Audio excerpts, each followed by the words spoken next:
ജീവിതം ഒഴുക്കിലൂടെ നീങ്ങുന്ന ഒരു ഫ്ലോ സ്റ്റേറ്റിലൂടെ നീങ്ങുന്ന ഒരു പുസ്തകത്തെക്കുറിച്ച് ഞാൻ ഇവിടെ ബുക്ക് സമ്മറി ഇട്ടിരുന്നു. ഇന്ന് ആ പുസ്തകം ബേസ്ഡായിട്ട് കുറച്ച് ചലഞ്ചിന് നമ്മൾ പുറപ്പെടുകയാണ്. ഇന്ന് 1-ാം ദിവസത്തെ ചലഞ്ചാണ്.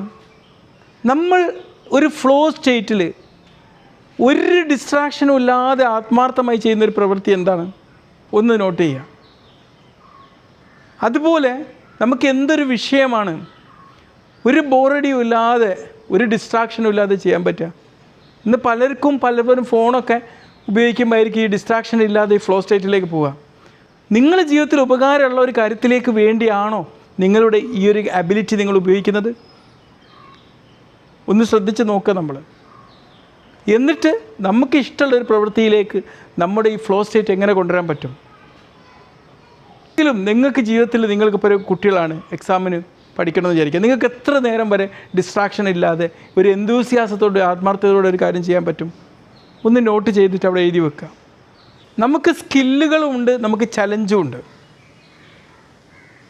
എന്നൊരു പ്രവൃത്തി നമ്മളുടെ എബിലിറ്റിക്ക് മാച്ച് ആവുന്ന രീതിയിൽ ഒന്ന് അഡ്ജസ്റ്റ് ചെയ്യുക എന്നുള്ളതാണ്. നിങ്ങൾക്ക് ഇപ്പോൾ ഇതൊരു വിഷയം പഠിക്കുകയാണ്, ആ പഠിക്കുന്നത് എളുപ്പമാണോ അല്ലെ ബുദ്ധിമുട്ടുള്ളതാണോ? അതിനെന്താ ചെയ്യേണ്ടത്? നമ്മുടെ സ്കില്ല് കൂട്ടിയെടുക്കുക എന്നുള്ളതാണ് അതിൽ. എന്നിട്ട് നമ്മൾക്ക് അതിലുണ്ടാകുന്ന സമ്മർദ്ദങ്ങളെ ലഘൂകരിച്ചിട്ട് ഒരു ബാലൻസ് സ്റ്റേറ്റിലേക്ക് കൊണ്ടുവരിക എന്നുള്ളതാണ്. ഫ്ലോ ചലഞ്ചിൻ്റെ 3-ാം ദിവസം ഇന്ന് നമ്മൾ ചെയ്യാമെന്നറിയോ? ഒരു ഫോണൊന്നും ഇല്ലാതെ ഫോൺ അങ്ങോട്ട് മാറ്റി പിടിച്ചിട്ട് ഒരു മണിക്കൂർ നിങ്ങളൊന്ന് ചിലവഴിക്കുക. ഒരു മണിക്കൂർ ഡീപ്പായിട്ട് എന്തെങ്കിലും ഒരു കാര്യം പഠിക്കാനോ മറ്റ് നിങ്ങളുടെ ജീവിതത്തിന് ഉപകാരമുള്ളൊരു പ്രവൃത്തി ചെയ്യാനോ വേണ്ടിയിട്ട് ഒന്ന് ഉപയോഗിച്ച് നോക്കുക. പലപ്പോഴും ഇന്ന് നമ്മളുടെ ജീവിതത്തിന് ഉപകാരമുള്ള പല കാര്യങ്ങളിലേക്ക് നമ്മൾ സമയം ഡെഡിക്കേറ്റ് ചെയ്യുന്ന ആ ഒരു ഫ്ലോ സ്റ്റേറ്റിനെ കില്ല് ചെയ്യുന്ന കൊലപാതകി ആരാണ്? അത് നമ്മുടെ ഫോണുകളാണ്. പലപ്പോഴും നമ്മുടെ ജീവിതത്തിൽ നമുക്ക് നേടിയെടുക്കേണ്ട പല കാര്യങ്ങൾക്ക് വേണ്ടിയുള്ള പ്രയത്നങ്ങൾ നമുക്കൊരു ബോറായി തോന്നാറുണ്ട്. ഇത് ഫ്ലോ ചലഞ്ചിൻ്റെ ഡേ 4 ആണ്. ഓക്കെ, അപ്പോൾ ഈ ബോറായ കാര്യത്തിനൊരു ഗെയിമാക്കി പരിവർത്തനം ചെയ്യുക എന്നുള്ളതാണ്.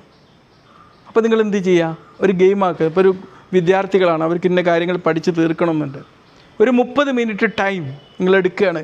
ഈ വിഷയം ഞാനിത് ആക്യുറേറ്റായിട്ട് ഇത്ര പഠിച്ച് തീർക്കാൻ പോവുകയാണ്, എത്രമാത്രം എനിക്ക് പഠിച്ചെടുക്കാൻ പറ്റും എന്നുള്ളൊരു ഗെയിം സ്പിരിറ്റിലേക്ക് ഇത് നിങ്ങളുടെ ആ ബോറിനെ നിങ്ങളൊന്ന് പരിവർത്തനം ചെയ്യാം. ഫ്ലോ ചലഞ്ചിൻ്റെ ഡേ 5 നമ്മുടെ ശ്രദ്ധയെ കൺട്രോൾ ചെയ്യുക എന്നുള്ളതാണ്. നമ്മുടെ ശ്രദ്ധ ഏതൊക്കെ കാര്യത്തിലേക്കാണ് പോകുന്നത് ഒന്ന് നോട്ട് ചെയ്യാം. ചിലപ്പോൾ നമ്മൾ സോഷ്യൽ മീഡിയയിൽ വന്ന ഏതെങ്കിലും പോസ്റ്റിലേക്കായിരിക്കും, ചിലപ്പോൾ നമ്മുടെ ജീവിതത്തിൽ എന്തെങ്കിലും ഒരു പ്രശ്നത്തിലേക്കായിരിക്കും. എവിടേക്കാണ് നമ്മുടെ ശ്രദ്ധ പോകുന്നത് അവിടെയാണ് നമ്മുടെ ജീവിതം വളരുന്നത്. ഇപ്പോൾ നമ്മളിങ്ങനെ ഫോണിലൂടെ സ്ക്രോൾ ചെയ്യുമ്പോൾ നമ്മുടെ ശ്രദ്ധ അതിലേക്കാണ് പോവുക. ഓക്കെ, ഒരു മണിക്കൂർ നേരം നമ്മൾ ആ സ്ക്രോളിംഗ് ഒന്ന് അവസാനിപ്പിച്ചിട്ട് നമ്മൾ പഠിക്കേണ്ട ഒരു വിഷയത്തിലേക്കൊന്ന് മാറ്റി നോക്ക്. നമ്മുടെ ശ്രദ്ധയെ അതിലേക്കൊന്ന് കൊണ്ടുപോയി നോക്ക്. നമ്മുടെ ശ്രദ്ധ എന്തിനു വേണ്ടി എവിടെ ഉപയോഗിക്കണം എന്നുള്ളത് വ്യക്തമായിട്ട് നമ്മൾ തീരുമാനിക്കണം. ഫ്ലോ ചലഞ്ചിൻ്റെ 6-ാം ദിവസം നമുക്ക് ഇഷ്ടമുള്ള ഒരു റുട്ടീൻ നമ്മൾ വളരെ ആക്റ്റീവായിട്ട് ചെയ്യുക എന്നുള്ളതാണ്.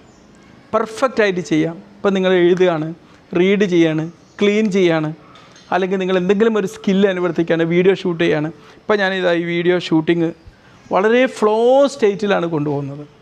വളരെ ഒരു ബോറടിയില്ലാതെ എനിക്ക് തോന്നുന്നു. ഞാനിതാ 3 ബുക്ക് സമ്മറി ഇതൊക്കെ ഞാനിതിലൂടെ വളരെ ആവേശത്തോടെ ഉണ്ടാക്കി.